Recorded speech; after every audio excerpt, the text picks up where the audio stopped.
কাল তুমি যখন কলকাতা গেলে তখন এক বাবু এলো, আমাকে বললো তোমাকে চিঠি চুপি চুপি দিতে, আমাকে 5 টাকা বকশিশ দিয়ে দিল।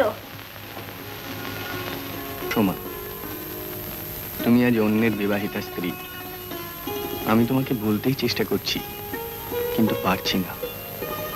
তোমার লেখা এই চিঠিগুলোই পুরনো কাঁটার মতো বেঁধে রয়েছে। কাজের ব্যাপারে যখন সত্যিই কালিম্পংয়ে আসা হয়ে গেল, ভাবলাম তোমার আবেগ ভরা প্রেমের চিঠিগুলো নিজের হাতেই তোমাকে ফেরত দিয়ে যাই। ভাগ্য খারাপ, তাই তোমার দেখা পেলাম না।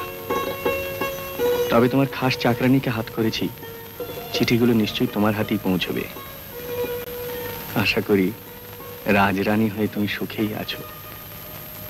শিশির।